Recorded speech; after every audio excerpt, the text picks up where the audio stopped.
Este é um mapa de Johannes Kepler de 1630.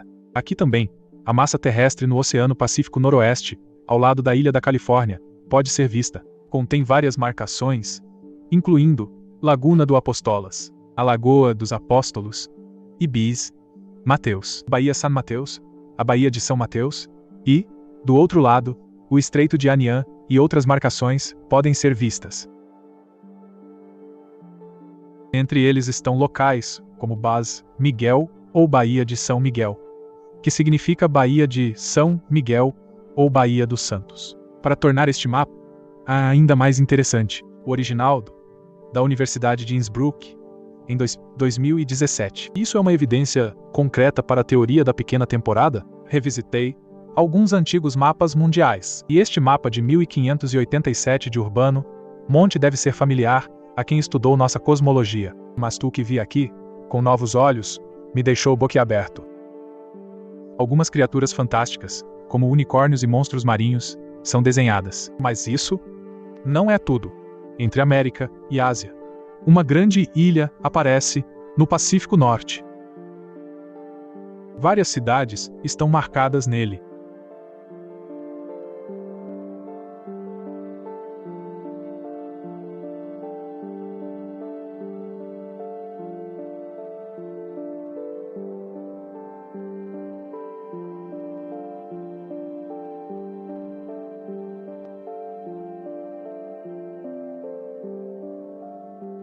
A ilha fica ao largo do Estreito de Anian. Isso leva ao Polo Norte, representado pelos 4 grupos de ilhas e a montanha magnética, conforme era costume na época.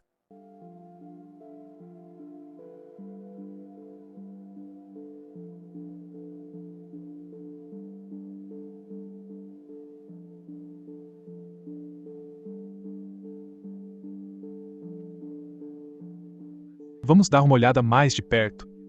Vemos várias cidades com a arquitetura do mundo antigo e a inscrição Giopone Isola, isso significa Ilha do Japão, e reflete a explicação mainstream de hoje.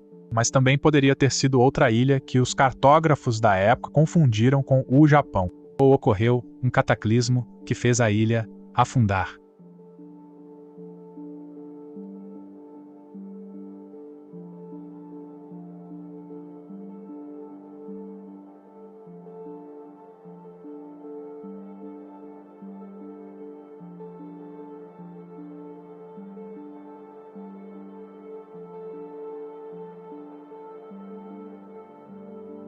Mas não temos apenas mapas. A história mainstream hoje considera o Estreito de Anian como semi-mítico, nada mais do que fiadas de marinheiro, assim como todas as histórias antigas e modernas sobre um polo norte quente e paradisíaco. A verdade muitas vezes se infiltra em obras fictícias.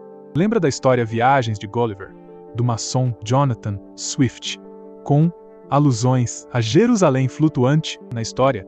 A cidade flutuante está acima da ilha de Brabinag. E onde está localizada essa ilha fictícia? Isso mesmo, ao lado do Estreito de Anian, ao oeste dos Estados Unidos. Você pode ver a Nova Albion. Há também histórias interessantes sobre viagens a essa região.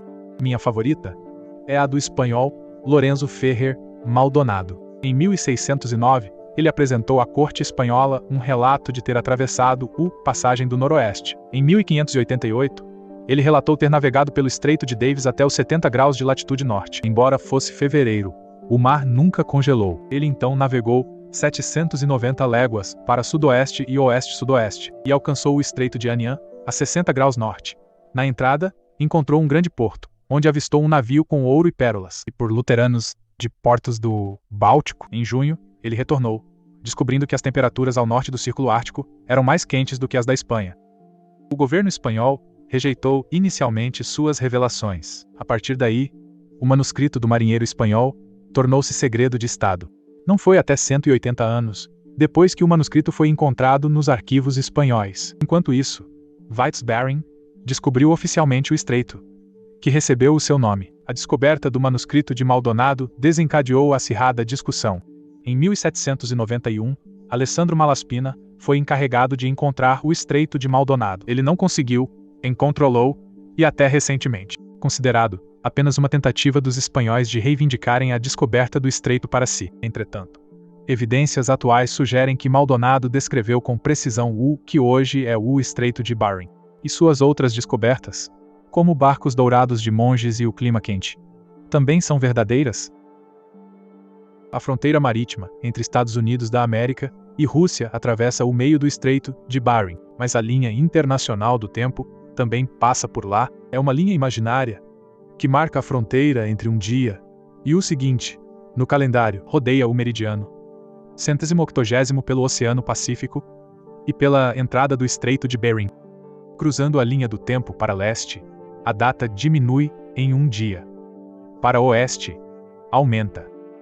Curiosamente, os fusos horários não coincidem exatamente no Estreito de Bering. Então, entre Alasca e Chukotka, não há 24 horas de diferença como na maioria dos lugares na linha do tempo, mas apenas 21 horas.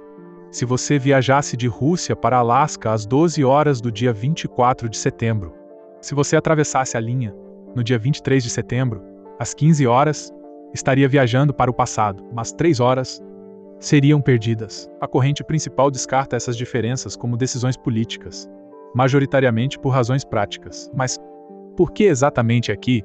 Poderia haver mais do que isso. Há uma área do tamanho de 3 fusos horários, aproximadamente 45 graus de longitude. Isto seria uma grande massa terrestre, quase do tamanho dos Estados Unidos. Isso realmente se encaixaria com a Terra da Gessa nos antigos mapas.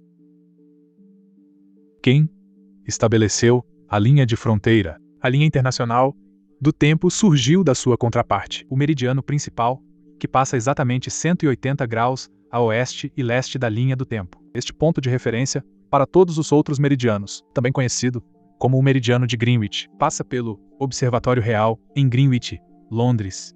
Em 1884, o então presidente dos Estados Unidos da América, Chester Arthur, reuniu-se com delegados de 25 nações em Washington, D.C., para a Conferência Internacional do Meridiano. O objetivo era definir um meridiano principal para criar um sistema globalmente uniforme de longitude e medição do tempo. 2 papéis de Sir Stanford Fleming, um maçom da loja St. Andrews N1 em York, tiveram uma influência decisiva na conferência. Ele é considerado o pai do tempo por ter proposto o meridiano principal em Greenwich, mas também introduziu o sistema de fusos horários de 24 horas ainda em uso hoje, onde a hora muda a cada 15 graus de longitude. Posteriormente, ele participou da primeira expansão de uma rede telegráfica mundial e foi agraciado com o título de cavaleiro pela Rainha Vitória por seus serviços. Tem as forças de Satanás, como no Renascimento, distorceu nossa cosmologia mais uma vez.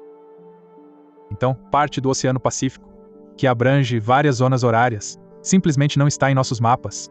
Se analisar uma projeção de Gleason do planeta e comparar as distâncias e tempo em Sydney e Auckland, verá que o tempo de voo entre cerca de 5 horas e meia, e entre Auckland e Honolulu, perceberá que o tempo de voo entre Auckland e Honolulu é 5,5 horas maior. Isso é estranho, mesmo com a distância um pouco maior, e pode indicar uma grande área não mapeada do oceano entre a Nova Zelândia e o Havaí.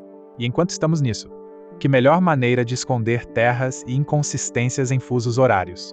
Então, com uma linha de datiloscópio convoluída e zigue-zagueante, decidida arbitrariamente. E na projeção Mercator típica de hoje, o Estreito de Bering está na borda do mapa para que o gigantesco vazio azul, que é o Oceano Pacífico, não chame imediatamente a atenção.